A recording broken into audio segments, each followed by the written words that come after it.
कतमाच भिक्कवे सम्मा संकप्पो नेक्खम संकप्पो अव्यापाद संकप्पो अविहिंसा संकप्पो अयं उच्चती भिक्कवे सम्मा संकप्पो होती.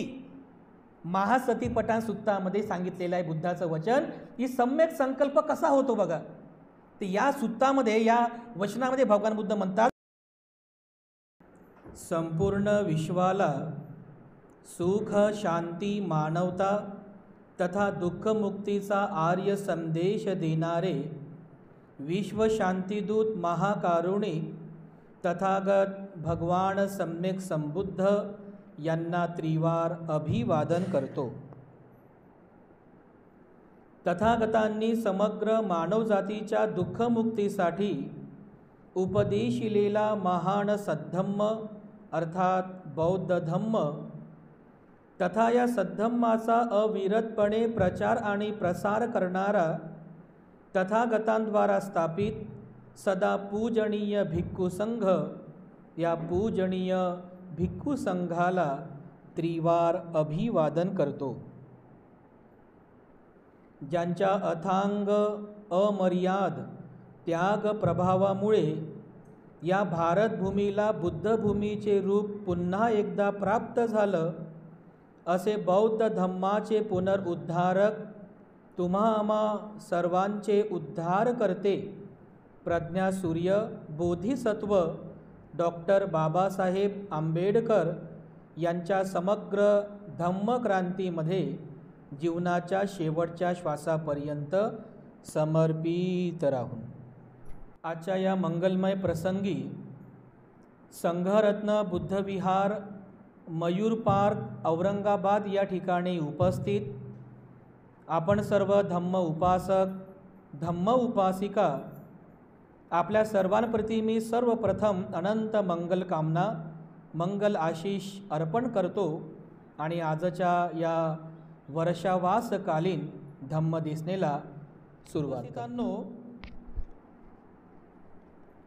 37 बोधिपाक्षीय धम्मातील जे 7वं प्रकरण आहे आर्य अष्टांगिक मार्ग, या आर्य अष्टांगिक मार्गाचा अभ्यास आपण सध्या प्रवचन मालिकेमध्ये सुरू केलेला आहे. या आर्य अष्टांगिक मार्गातील 8 तत्वांचा अभ्यास आपण करीत आहोत.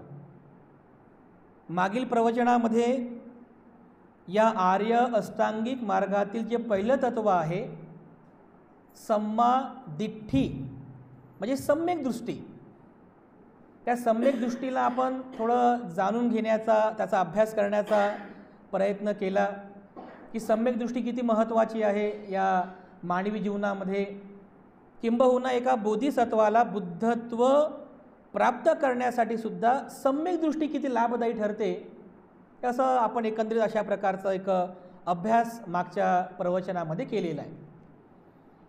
आजच्या प्रवचन मालिकेमध्ये आपण या आर्य अष्टांगिक मार्गातील जे दुसरं तत्व आहे ज्याला म्हटलेलं आहे सम्मा संकप्पो, सम्यक संकल्प, पालीमध्ये सम्मा संकप्पो ज्याला मराठीमध्ये म्हणतात सम्यक संकल्प. आर्य अष्टांगिक मार्गातील हे दुसरं तत्व भगवान बुद्धांनी शिकवलेलं आहे. अगदी सामान्य लोकांसाठी सुद्धा हे महत्त्वाचं आहे. म्हणजे तुम्ही जे संसारिक लोक आहात, संसारिक जीवन जगणाऱ्या, गृहस्थ जीवन जगणाऱ्या किंवा गृहहीन ब्रह्मचर्य धारण करणाऱ्या व्यक्तीसाठी सुद्धा किंबहुना एका बोधिसत्वासाठी सुद्धा हे जे दुसरं तत्व आहे सम्यक संकल्प अतिशय महत्त्वाचं आहे. अतिशय तसं जर म्हणजे सगळेच तत्व महत्त्वाचे आहेत, कारण भगवान बुद्धांनी हा जो उपदेश आहे आर्य अष्टांगिक मार्गाचा उपदेश, जरी आपण एका बोधिसत्वाला बुद्धत्व बनण्याच्या मार्गातील हे तत्व जाणत आहोत, पण ही तत्व तुमच्यासारख्या संसारिक जीवन जगणाऱ्या लोकांसाठी सुद्धा फार लाभदायी आहे. कारण सामान्य जीवन सुखपूर्वक कसं जगावं याचा उपदेश आहे. शील समाधी प्रज्ञेचा हा उपदेश आहे. आपलं हे संसारिक जीवन, आपलं हे सामान्य जीवन सुखी कसं करता येईल, सुखी कसं बनवता येईल याकरिता हा उपदेश आहे. त्यामुळे हे 8ही तत्व जसं बोधिसत्वाला बुद्धत्व प्राप्त करून देण्यासाठी लाभदायी आहे, अगदी त्याचप्रमाणे तुम्हा सर्व म्हणजे गृहस्थ लोकांसाठी आणि एखाद्या ब्रह्मचारी म्हणजे एखाद्या गृहहीन श्रमणासाठी सुद्धा हे 8 तत्व महत्त्वाचे आहेत. त्याप्रमाणे हे जे दुसरं तत्व आहे सम्यक संकल्प, हे सुद्धा तत्व तेवढंच महत्त्वाचं आहे. तर आपण हे सम्यक संकल्प म्हणजे काय आणि बोधिसत्वाला सम्यक संकल्प कशा प्रकारे ते बुद्धत्व प्राप्त करून देण्यासाठी हे दुसरं तत्व लाभदायी ठरते आणि तुम्हा सर्वांसाठी म्हणजे गृहस्थ लोकांसाठी सुद्धा हे दुसरं तत्व किती लाभदायी आहे हे थोडं आपण समजून घेण्याचा या ठिकाणी प्रयत्न करूया. सम्यक संकल्प, सम्यकचा अर्थ मी काल पण सांगितला, सम्यक म्हणजे योग्य, कुशल. संकल्प याचा अर्थ आपल्या सर्वांना माहिती आहे. जीवनामध्ये आपण सगळेजण संकल्प करतो. जीवन जगत असताना वेगवेगळ्या प्रकारचे आपण संकल्प करतो. जसं उदाहरणार्थ एखादा विद्यार्थी आहे, विद्यार्थी संकल्प करतो की मी एक खूप चांगला अभ्यास करेन आणि पहिल्या नंबरनं पास होईल असा मी संकल्प करतो. विद्यार्थी संकल्प करतात. किंवा काही शिक्षक आहेत बघा, शिक्षक पण संकल्प करतात की मी माझ्या विद्यार्थ्यांना जीव तोडेपर्यंत त्यांना शिकवेन. म्हणजे जीव तोडून म्हणजे काय, म्हणजे मन लावून की माझे विद्यार्थी पास झाले पाहिजे, हुशार झाले पाहिजे, तर एवढं मन लावून मी माझ्या विद्यार्थ्यांना शिकवेल असा काही संकल्प शिक्षक लोक करतात, आहे की नाही. समजा काही कामगार लोक आहेत, कामं करणारे, त्या कामगार लोक पण संकल्प करतातच ना की मी चांगलं काम करेल तर मला चांगला पैसा म्हणजे जास्त पैसा मिळेल, अधिक मेहनत करेल अधिक पैसा मिळेल, असे काही लोक असे पण काही जण संकल्प करतात. किंवा अशा पद्धतीने गृहस्थ जर कोणी व्यक्ती आहे तुमच्यासारखा, समजा एखादा गृहस्थ आहे ज्याला आपला परिवार चालवायचा आहे, पती पत्नी आई वडील सगळा परिवार आहे, तर बघा तुम्ही पण संकल्प करता की नाही की मला चांगली मेहनत करून, मला माझी आजीविका करून मला माझ्या परिवाराला सुखी करायचं आहे, माझ्या मुलाबाळांना सुखी ठेवायचं आहे, माझ्या पत्नीला की म्हणजे पतीला सुखी ठेवायचं आहे, असा पण आपण संकल्प करतोच ना. असे हे छोटे छोटे संकल्प बघा आपण आपल्या जीवनामध्ये करत असतो, करतो की नाही. अगदी छोटे छोटे संकल्प आहेत. हे जे संकल्प आहेत हे कशासाठी आहेत, कारण माणूस आपल्या जीवनामध्ये वेगवेगळ्या प्रकारच्या इच्छा बाळगतो, वेगवेगळ्या प्रकारच्या इच्छा आहेत आणि त्या इच्छा पूर्ण करण्यासाठी तो संकल्प करत असतो आणि त्या संकल्पाची पूर्ती झाली की मग माणसाला आनंद मिळतो. बघा मिळतो की नाही. म्हणजे जसं मला लॉटरी लागली पाहिजे आणि लागली लॉटरी, किती आनंद होते की नाही. चांगला संकल्प आहे बघा. पैसा आला घरी, फुकटचा पैसा आला, नाही की नाही. मला मेहनत करायची आहे, मेहनत करून पैसा कमवायचा असा मी संकल्प करतो, तर मेहनत करून कबाड कष्ट करून घाम गाळून तो व्यक्ती पैसा कमवतो, तर त्या पैशाचा त्याला आनंद मिळतो बघा. कारण जेव्हा संकल्पाची पूर्ती होते, संकल्प पूर्ण होतात, तेव्हा बघा माणसाला आनंद मिळतो. काही काही गृहस्थ लोक बघा, गृहस्थांची एक इच्छा असते, नेहमीच एक इच्छा असते की माझं स्वतःचं एक चांगलं घर असावं, असते की नाही. झोपडीमध्ये राहणारा असेल तर त्याला वाटते मला एका चांगलं RCCचं घर असलं पाहिजे, एकच रूम असली पाहिजे. ज्याचं RCCचं घर आहे त्याला वाटते माझा फ्लॅट असला पाहिजे, ज्याचा फ्लॅट आहे त्याला वाटते माझा रो हाऊस असला पाहिजे, ज्याचा रो हाऊस आहे त्याला वाटते माझा बंगलो असला पाहिजे, आहे की नाही. त्याचा बंगला आहे त्याला वाटते बिचाराला की माझा महल असला पाहिजे, असे आहे की नाही, असतात की नाही. गृहस्थ जीवनामध्ये असतात संकल्प. तर बघा एक गृहस्थ व्यक्ती जीवनभरपर्यंत आपल्या या संकल्पांना, ज्यांना आपण आपल्या व्यावहारिक भाषेमध्ये स्वप्न म्हणतो की माझं स्वप्न होतं म्हणतात, स्वतःचं घर बांधायचं असं म्हणतो ना आपण, सरकारी नोकरी लागायचं माझं स्वप्न होतं म्हणतात. आपल्या व्यावहारिक भाषेतला शब्द आहे स्वप्न. इथं कोणता शब्द आलेला आहे, संकल्प. की माझा हा संकल्प आहे की मला हा ध्यास पूर्ण करायचा आहे, माझी ही महत्त्वाकांक्षा आहे, माझे हे ध्येय आहे, माझा हा उद्देश आहे, माझा हा ध्यास आहे आणि ते मला पूर्ण करायचं आहे, असा काही लोक संकल्प करतात. संकल्प चांगला असेल, तो पूर्ण झाला तर त्याला सुख मिळते. पण संकल्प जर चांगला नाही आहे, चुकीचा संकल्प आहे, तर त्याचं दुःख होते. बघा काही काही लोक कसे संकल्प करतात मरेपर्यंत विसरणार नाही तुला मी सांगून ठेवतो, असा संकल्प करतात आहे की नाही. मरेपर्यंत विसरणार नाही म्हणजे मरेपर्यंत विसरणार नाही म्हणजे काय, मरेपर्यंत दुःखीच राहा तू भाऊ, मरेपर्यंत दुःखीच राहा, मरेपर्यंत विसरणार नाही असा दाखवतोच तुला. मग संकल्पच करतो बघा. काही काही जण तर ॲडव्हान्स असतात, 7 जन्म विसरणार नाही तुला म्हणतात, 7 जन्म दाखवतो. या जन्मात नाही झालं ना, पुढच्या जन्मात तुला दाखवतो ऐसी की तैसी, होते की नाही असं. 7 जन्माचा संकल्प, बरं नका करू बाबा, असे संकल्प करा 7 जन्मापर्यंत दुःखीच राहाल, 7 जन्मापर्यंत दुःखी राहाल. मग हे जे दुःख आपण भेडसावतोय, हे दुःखाला कोण कारणीभूत आहे? आपणच कारणीभूत आहोत, आपणच कारणीभूत आहोत. म्हणजे आपल्याला आपले जे संकल्प आहेत, हे संकल्प कोणते करायचे हे सुद्धा समजलं पाहिजे. कोणते संकल्प आपल्या चांगल्या कल्याणाचे आहेत, कोणते संकल्प हे आपल्याला दुःख देणारे आहे, हे आपल्याला समजलं पाहिजे. म्हणजे एक जेव्हा आपल्याला हे समजलं की आपल्याला कोणते कोणते संकल्प आपल्या कल्याणाचे आहेत, आपल्या हिताचे आहेत, आपल्या दुःखमुक्तीचे आहेत, आपल्या सुखाचे आहेत, हे समजलं पाहिजे. चुकीचे संकल्प कधी करू नये. आपलंही वाईट होईल, दुसऱ्याचंही वाईट होईल असेही संकल्प करू नये. चांगले संकल्प करा, आपल्याला सुख देणारे, दुसऱ्यांना पण सुखी ठेवणारे संकल्प करा. तर आता इथे आपण जेव्हा हा सम्यक संकल्प हे जे दुसरं तत्व आपण पाहत आहोत, तर आपल्या जसं तुम्ही सगळे श्रद्धावान उपासक उपासिका आहात, तर धार्मिक दृष्टिकोनातून आपण चांगले चांगले संकल्प करायला पाहिजे. जसं मी विहारात जाण्याचा संकल्प करतो, विहारात जाण्याचा संकल्प करते, हा चांगला संकल्प आहे. विहारांमध्ये मी ध्यान करण्याचा संकल्प करते, हा चांगला संकल्प आहे. विहारात जाऊन झाडू मारणे, स्वच्छता करणे असा संकल्प करते, हा चांगला संकल्प आहे. वंदना घेणे हा चांगला संकल्प आहे. शील ग्रहण करणे, शील पालन करणे हा चांगला संकल्प आहे. दान देणे हा सुद्धा चांगला संकल्प आहे.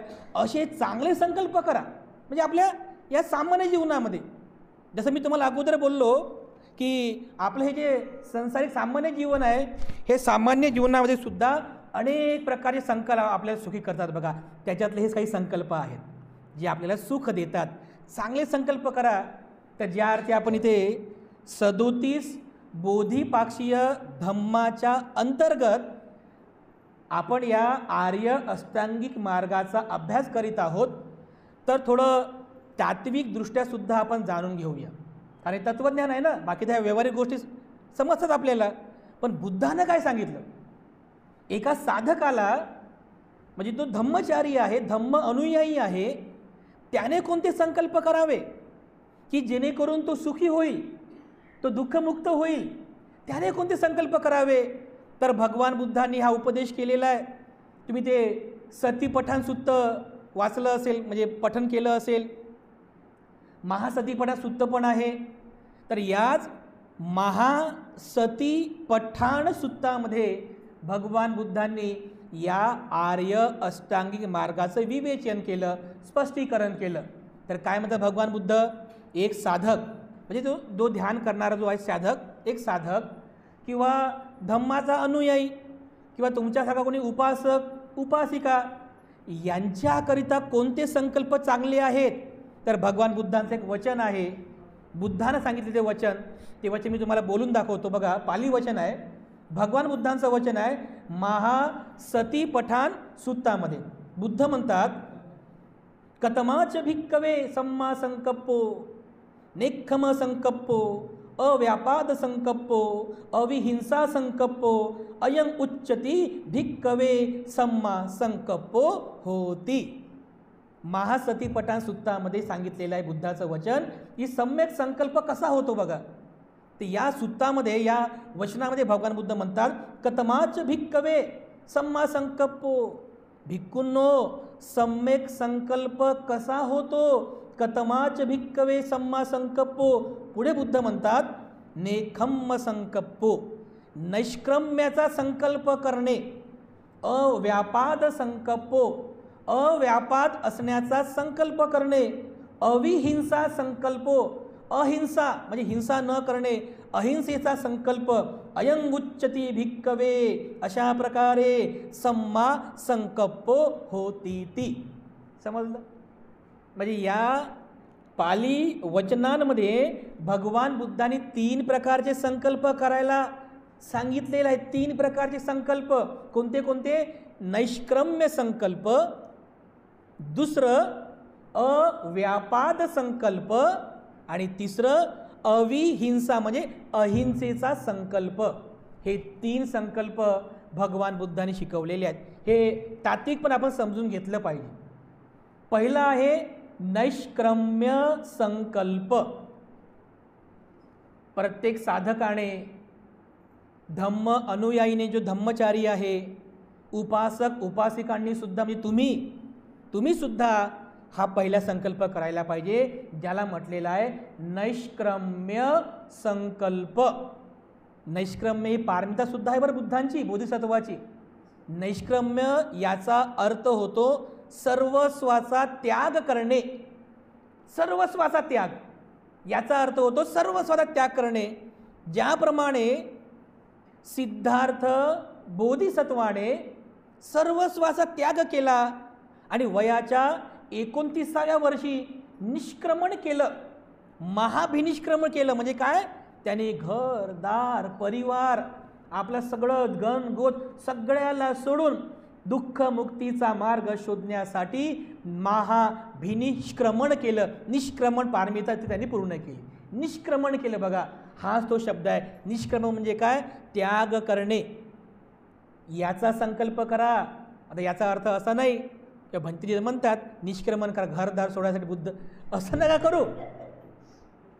म्हणजे असं याचा अर्थ तुम्ही असा गृहीत नका धरू की सगळं सोडा, घरदार सगळं काय परिवार सोडायचं, नैष्क्रम्य संकल्प करायचा. ते उद्या बोधिसत्व करतात. हो, हा संकल्प कोण करतात? बोधिसत्व करतात. कारण बोधिसत्वाला बुद्ध व्हायचं आहे. मग घरी बसल्याला बुद्ध होतील का? परिवारामध्ये राहून बुद्ध होतील का? नाही. परिवारामध्ये राहून, घरी राहून बुद्ध होऊ शकत नाही. त्यासाठी बोधिसत्वाला गृहत्याग करावा लागतो. बोधिसत्व गृहत्याग करतात. म्हणजे काय? नैष्क्रम्य संकल्प करतात. नैष्क्रम्य म्हणजे काय? महाभिनिष्क्रम करून मग ते परिवार घरदार सोडून दूर जाऊन ध्यान मनन चिंतन करून 37 बोधिपाक्ष धम्माची भावना चिंतन करून 10 पारमिता पूर्ण करून नंतर ते बुद्ध बनतात. हे बुद्ध बनण्यासाठी बोधिसत्वाला नैष्क्रम्य पारमिता करावी लागते. पण आपण तर सामान्य लोक आहोत. पण आपल्यामध्ये पण हे तत्व उजागर झालं पाहिजे ना. सर्वस्वाचा त्याग करायचा नाही आहे, परंतु किमान त्याग करण्याची सवय तर तुम्हाला लागली पाहिजे. सोडण्याची सवय, त्याग करण्याची सवय तुम्हाला लागली पाहिजे. म्हणजे बघा, काही काही लोक म्हणजे काही लोक मृत्यूला टेकलेले असतात, पण त्या समयीसुद्धा सोडण्याची सवय त्यांना नसते. मनामध्ये असंख्य असा लोभ भरलेला आहे, आसक्ती भरलेली आहे या संसाराबद्दल, या घरदाराबद्दल. तर आपणही बघा नैष्क्रम्य संकल्प करावा. की कोणता संकल्प? की माझ्या जीवनामध्ये किंवा माझ्या चित्तामध्ये जे जे काही अकुशल आहे, जे जे काही पाप आहे, अकुशल आहे, त्याचा मी नैष्क्रम्य करतो, त्याला सोडतो. हे घर तुम्ही सोडण्याचा प्रयत्न करा. आम्ही तर आमचं घर सोडलं. आमचं घर म्हणजे कोणतं? ते सिमेंट विटाने बनलेलं घर आहे, ते घर सोडलं. या घरामध्ये हे सिमेंट विटाचंच आहे. भगवान बुद्धांनी गृहस्थ लोकांना सुद्धा गृहत्यागी बना असं म्हटलेलं आहे. पण कोणतं गृह? ते सिमेंट विटांनी बनलेलं जे परिवार वगैरे आहे ते गृह नाही बरं. गृह म्हणजे कोणतं? आपल्या चित्तामध्ये आपण घर बनवलेलं आहे. जे अकुशल तत्वांचं जे आपण घर बनवलं की ज्यामुळे तुम्ही दुःखी होत आहेत, पुन्हा पुन्हा दुःखी होत आहेत, पुन्हा पुन्हा दुःखी होत आहे. तर बुद्ध म्हणतात या अकुशल तत्वांचा त्याग करण्याचा संकल्प करा. अकुशल तत्वांचा त्याग करण्याचा, त्याला नष्ट करण्याचा संकल्प करा. कारण जर जोपर्यंत तुम्ही हा संकल्पच करणार नाही तोपर्यंत ते कसे करणार? आपोआप थोडी होणार नष्ट. करावं लागेल तुम्हाला. जसं एक काही खिलाडी असतात, प्लेयर्स, त्यांना जिंकायचं, ते म्हणतात मला आम्ही संकल्प करतो, आम्हाला जिंकायचं आहे, जिंकायचं आहे, क्रिकेट जिंकायचंच आहे. त्यांना प्रयत्न करावे लागतात ना. 1 वर्ष म्हणजे 1 महिना, 2 महिने, 3 महिने, वर्ष ते प्रॅक्टिस करतात की आपल्याला क्रिकेट मॅच जिंकायची आहे, जिंकायची आहे. तेव्हा पुढे जाऊन ते जिंकतात ना. संकल्प करावा लागतो आणि त्या संकल्पाची पूर्ती पण करावी लागते. तर नैष्क्रम्याचा संकल्प करा. म्हणजे कोणता? माझ्या चित्तामध्ये जे जे काही अकुशल आहे, समजा राग आहे, द्वेष आहे, क्रोध आहे, मत्सर आहे, दुर्भावना आहे, या सर्व अकुशल तत्वांचा मी त्याग करण्याचा संकल्प करतो. आणि जीवनभरपर्यंत हा संकल्प करा, जीवनभरपर्यंत. हे निष्क्रम्य संकल्प आहे. बुद्ध याच्या पुढे जाऊन आणखी काय सांगतात? दुसरा संकल्प कोणता आहे? अव्यापाद संकल्पो. म्हणजे काय? अव्यापाद. व्यापाद शब्द आठवते का तुम्हाला? मागच्या वेळेस म्हणजे मागे प्रवचनामध्ये पंचनिवारणाचा तुम्हाला मी सांगितलं होतं उपदेश. विचिकिच्छा, व्यापाद, औद्धुच्य, कुकोच्च, त्याच्यानंतर कामछंद. आठवते तुम्हाला? हे 5 प्रकारचे निवारण आहेत. त्याच्यामध्ये हा शब्द आलेला आहे व्यापाद. आणि व्यापाद म्हणजे काय? व्यापाद म्हणजे द्वेष करणे, तिटकारा करणे, तिरस्कार करणे. स्वाभाविक आहे बघा. सामान्य जणांमध्ये असे लोक आहेत, म्हणजे हा स्वाभाविक आहे बघा. द्वेष करणारा स्वभाव, दुसऱ्याचा तिरस्कार करणारा स्वभाव, दुसऱ्याचा हेवा करणारा स्वभाव आहे की नाही? हा स्वाभाविक आहे. पण हा दुःख देणारा स्वभाव आहे माणसाचा. जर मन आपला द्वेष करणारा असेल तर तो माणूस सुखी कसा राहिलो? जे आपण हे करणीय मेत्त सुत्त म्हणतो ना, तुम्ही जे सकाळच्या सत्रामध्ये म्हणता करणीय मेत्त सुत्त, त्याचा अर्थ काय आहे? मैत्री सुत्त आहे ते. मेत्त मैत्री भावना करणे सुत्त आहे. आणि मैत्री भावना का करता तुम्ही? कारण तुमच्या चित्तातील द्वेषभाव हा कमी व्हावा आणि आपल्यामध्ये मैत्री उत्पन्न व्हावी, याकरिता मैत्री भावनेचं आपण पठन करतो. तर यामध्ये बुद्ध सांगतात, ज्याप्रमाणे एक आई आपल्या नवजात बालकाचं जसं रक्षण करते, त्याप्रमाणे आपण आपल्या मनाचं रक्षण करायला पाहिजे. बघा किती सुंदर उदाहरण दिलं. ती आई बघा आपल्या नवजात बालकाला 24 तास पहारा देते बघा. स्वतः झोपणार नाही पण बाळाकडे पाहते. स्वतः उपाशी राहील पण बाळाचं पोट भरते. स्वतः तहानलेली राहील पण बाळाचं पोट भरते. कारण का बरं? कारण ते बाळ आहे. त्या बाळाला आग समजत नाही, म्हणजे आग समजत नाही, पाणी समजत नाही, धोका समजत नाही, इलेक्ट्रिक समजत नाही, जाऊन पटकन हात लावतो. बाळाला समजत नाही बघा. रांगत रांगत रांगत रांगत कुठेही निघून जातो. मनसुद्धा त्या बाळाप्रमाणे आहे. मनसुद्धा त्या बाळाप्रमाणे आहे. तर भगवान बुद्ध म्हणतात त्या आईप्रमाणे, म्हणजे आई जशी बाळाचं रक्षण करते, आपण सुद्धा आपल्या मनाचं रक्षण करावं. तर मनाचं रक्षण करणे म्हणजे काय?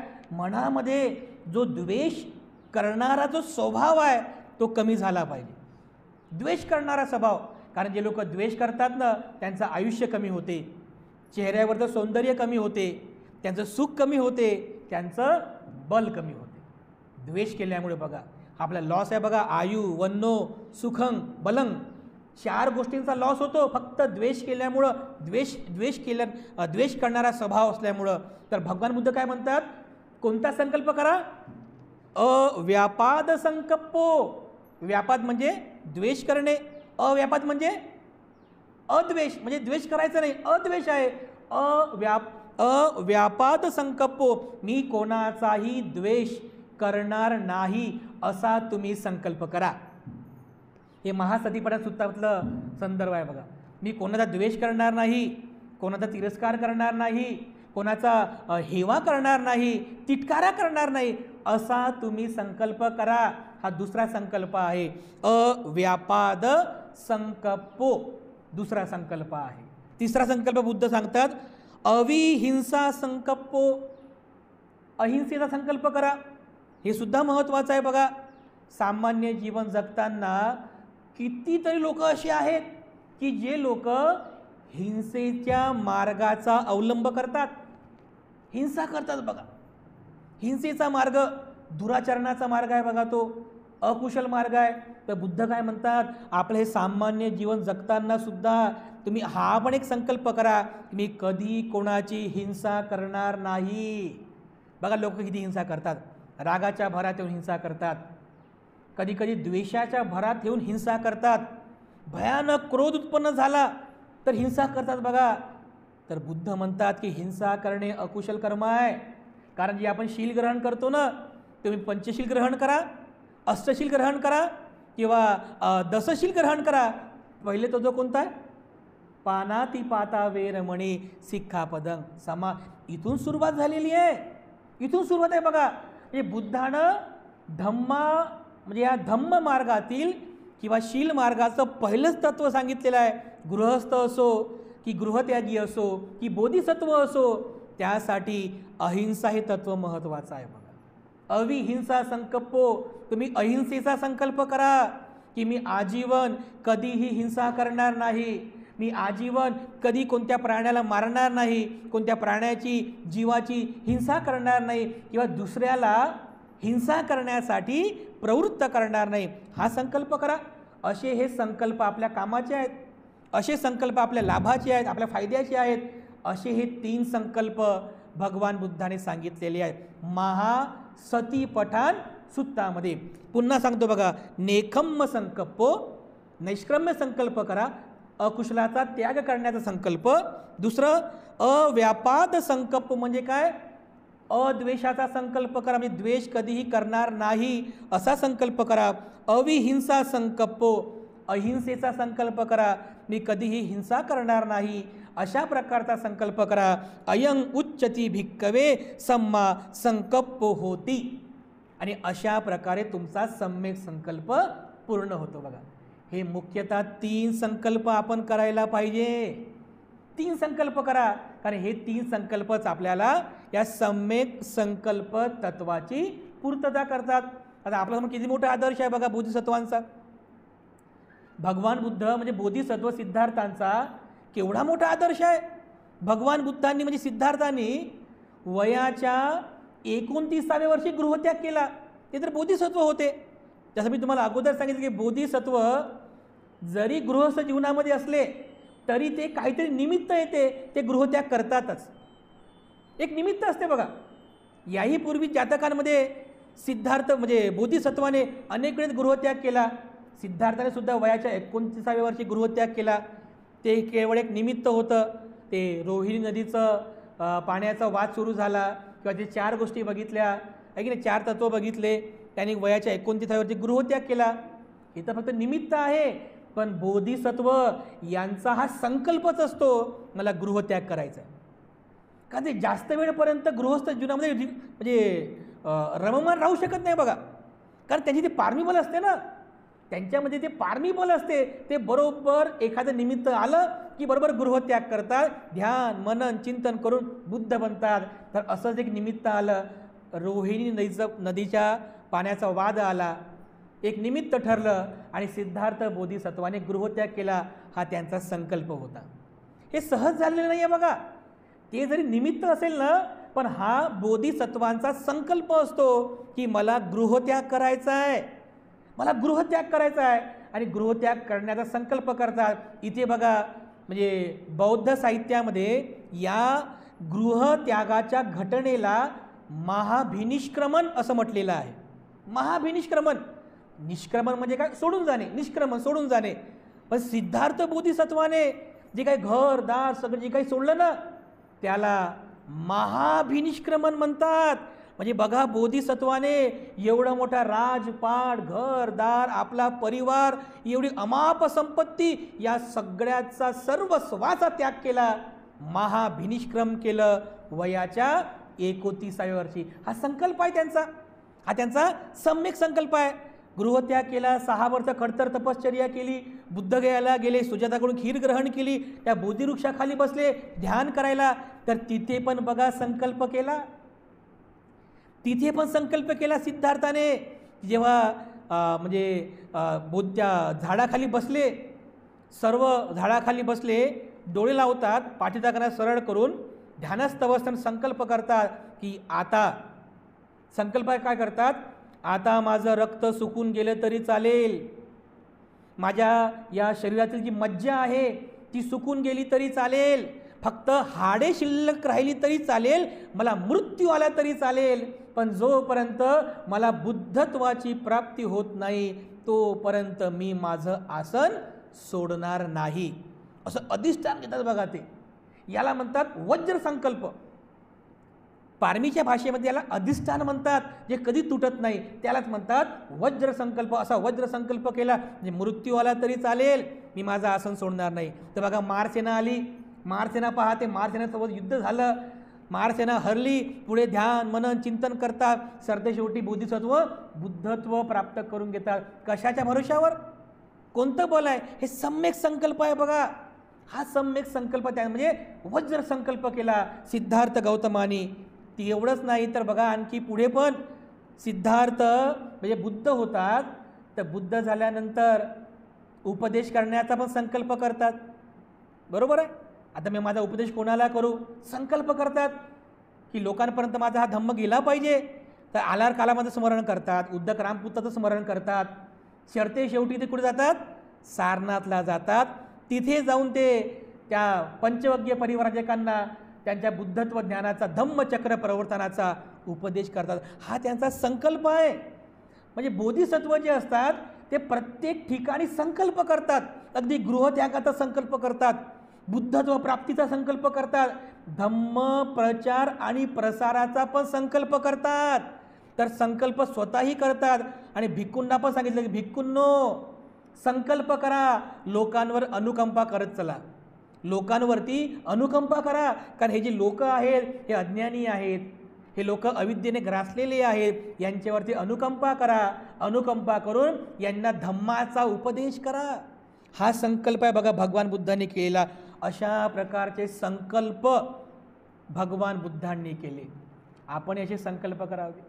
भगवान बुद्धांच्या सहवासामध्ये आलेले अनेक उपासक आहेत, अनेक उपासिका आहेत. जसं एक उपासिका होऊन गेली विशाखा, महाउपासिका विशाखा. जेव्हा ती 7 वर्षांची होती, अगदी छोटी 7 वर्षांची होती, तेव्हा पहिल्यांदा तिने भगवान बुद्धांना पाहिलं. आणि त्यावेळेस भगवान बुद्धांनी त्या 7 वर्षांच्या विशाखाला पंचशिलेचा उपदेश केला. आणि बघा किती हुशार ती, 7 वर्षाची विशाखा किती हुशार. त्या वयातसुद्धा तिला खूप चांगल्या प्रकारे त्या पंचशिलेची जाणीव झाली.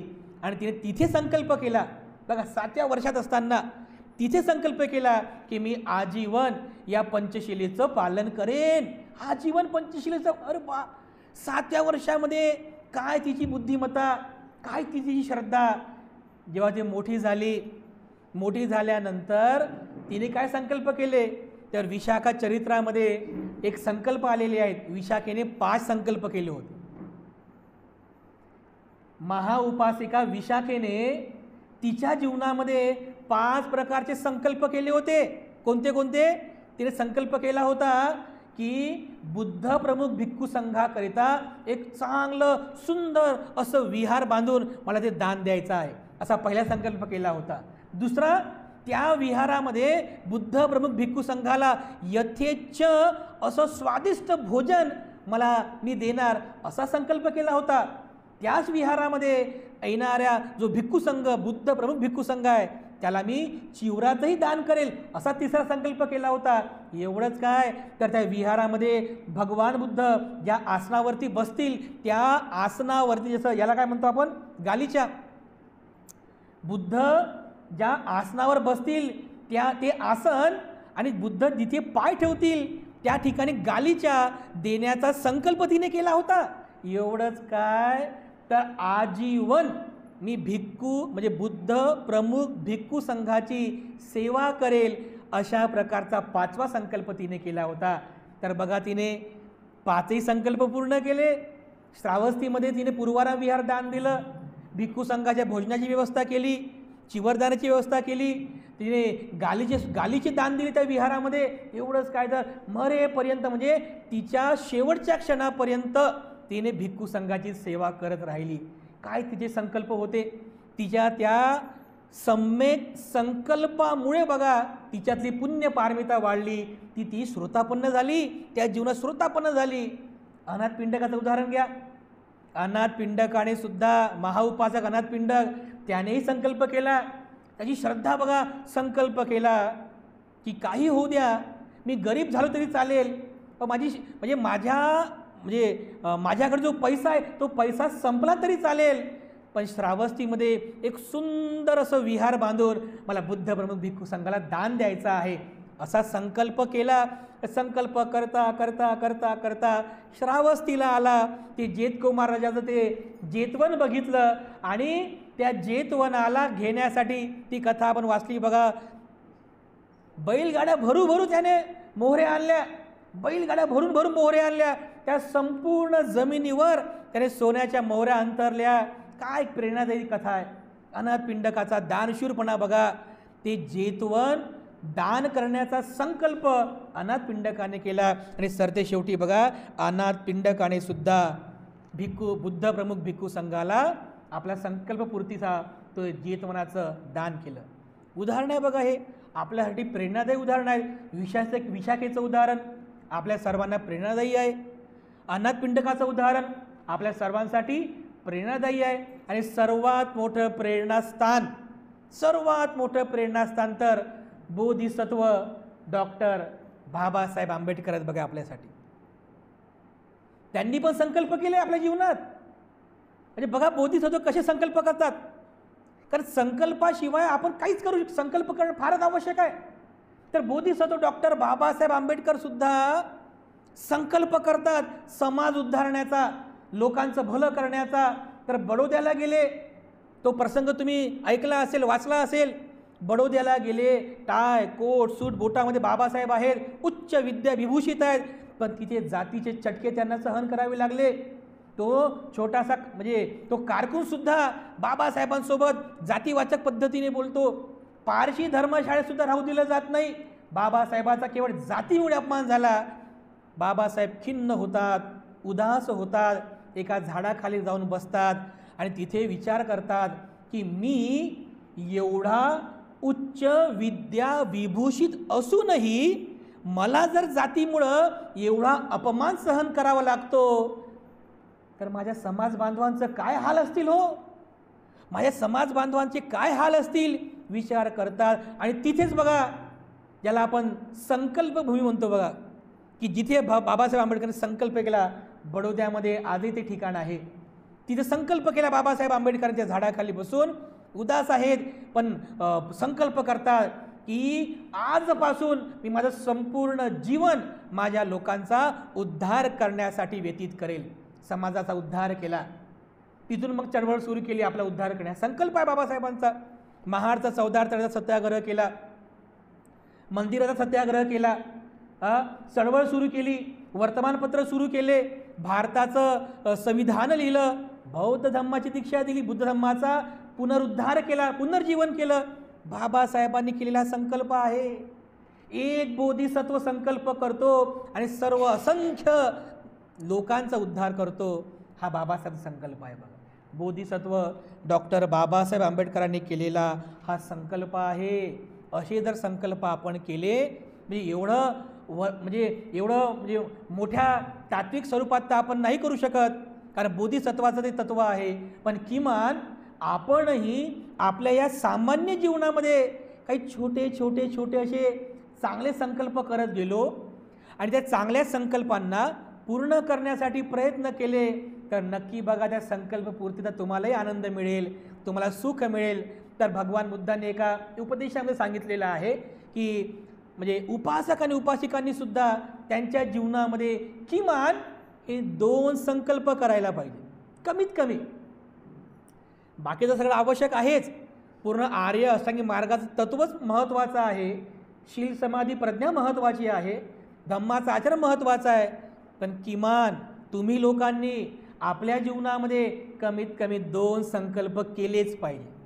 हे तुमच्या भल्याचे आहेत. हे दोन्ही संकल्प हे तुमच्या कल्याणाचे आहेत, तुमच्या सुखाचे आहेत, तुमची श्रद्धा वाढवणारे आहेत. तर भगवान बुद्धांनी हे 2 प्रकारचे संकल्प सांगितलेले आहे. पहिला संकल्प करा की मी अष्टशील उपोषधारी बनण्याचा प्रयत्न करेन. हा पहिला संकल्प करा. दैनंदिन जीवनात तुम्ही पंचशीलचं पालन करताच, पण सोबत मी अष्टशील उपोषधारी बनण्याचा प्रयत्न करेल. हा पहिला संकल्प करा. आणि दुसरा संकल्प करा की मी चतुपचयदायक बनण्याचा प्रयत्न करेन. 2 संकल्प करा. बुद्धाने सांगितलेलं आहे. हे 2 संकल्प फार महत्त्वाचे आहेत. पहिलं अष्टशील उपोषधधारी बनण्याचा प्रयत्न करा. आणि दुसरं चतुपच्चयदायक बनण्याचा प्रयत्न करा. चतु म्हणजे 4, पच्चय म्हणजे वापरातल्या वस्तू, प्रत्यय, दायक म्हणजे दान देणे.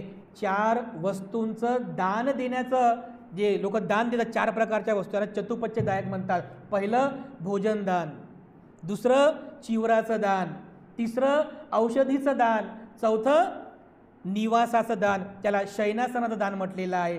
म्हणजे राहण्यासाठी भिक्खूंना राहण्याकरिता विहार, निवास, अंथरूण, पांघरूण वगैरे ह्या गोष्टी, हे 4 प्रकारचं दान आहे. याला चतुपच्चय दान म्हणतात. तर लोक बघा किती चांगला संकल्प करतात. आहेत बरं लोक संकल्प करतात. म्हणजे जसं तुम्ही अष्टशील उपोषध ग्रहण केलं की तुम्ही तेव्हाच संकल्प करता की आज मला दिवसभर किंबहुना रात्रीला सुद्धा मला अष्टशील उपोषध व्रताचं पालन करायचं आहे. अशा प्रकारचा मी संकल्प करतो. लोक संकल्प करतात आणि त्या पद्धतीने वागतात. काही जण चतुपच्चय दान देण्याचा संकल्प करतात. जसं विशाखेने संकल्प केला होता की मी आजीवन भिक्खू संघाला भोजन दान देईल, मी आजीवन भिक्खू संघाला चिवरदान देईल, मी आजीवन भिक्खू संघाला गिलानपच्चय औषधीचं दान देईल, मी आजीवन भिक्खू संघाला शयनासनाचं दान देईल. आजही इतके लोक दानशूर झाले, खूप दानशूर बघा. तुम्ही जसे दानशूर आहात ना, खूप लोक दानशूर झाले बघा. भिक्खू संघाला भोजनाचं दान देतात, भिक्खू संघाला चिवराचं दान देतात, औषधीचं पण दान देतात. लोकाला आता तर समजू लागलं बघा, औषधी पण दान द्यायला पाहिजे. लोकाला माहीत झालं की आता भंतेजी लोक लई कामं करतात, लई फिरतात बघा, त्यांचे डोकं दुखते तर झेंडूबाम देतात आम्हाला दान. घ्या म्हणते तुमचंही लोक डोकं दुखत असेल घ्या झेंडूबाम घ्या, पॅरासिटामॉल गोळी दान घ्या, देतात लोक दान, आहे की नाही. औषधीचं दान, कारण भिक्खू जर सुदृढ राहतील तर धम्माचं काम चांगल्या प्रकारे करतील. औषधीचं पण दान दिलं पाहिजे आपण. आणि सोबत या ठिकाणी आपण शयनासनाला पण दान दिलं पाहिजे. भिक्खूंना राहण्याकरिता निवासाचं दान, निवास असेल तर निवासामध्ये अंथरूण, पांघरूण किंवा इतर जे काही वस्तू आवश्यक आहेत त्याचं दान, या चतुपच्चय दायक बनण्याचा आपण प्रयत्न करावा. तर अशा पद्धतीने भगवान बुद्धांनी हे 2 प्रकारचे सम्यक संकल्प करण्यासाठी शिकवलेला आहे, उपदेश केलेला आहे. पहिलं अष्टशील उपोषधधारी बनण्याचा प्रयत्न करावा आणि दुसरं चतुपच्चय दायक बनण्याचा प्रयत्न करावा. तर अशा पद्धतीने हे दोन्ही संकल्प आपल्या सर्वांच्या हिताचे आहेत, आपल्या सर्वांच्या मांगलिकाकरिता आहेत. तर अशा प्रकारे या आर्य अष्टांगिक मार्गातील हे जे दुसरं तत्व आहे सम्यक संकल्प, तर आपणही आपल्या जीवनामध्ये चांगले संकल्प करा. आपल्या जीवनात शील, समाधी, प्रज्ञा, दान या गोष्टी वाढवण्याकरिता चांगले संकल्प करा. यामध्ये आपल्या सर्वांचं मंगल आहे, सर्वांचं कल्याण आहे. तर सरते शेवटी मी आपल्या सर्वांप्रती पुनश्च एकदा मंगल कामना अर्पण करून आजची धम्मदेसना आणि धम्मसंस्कार समाप्त करतो.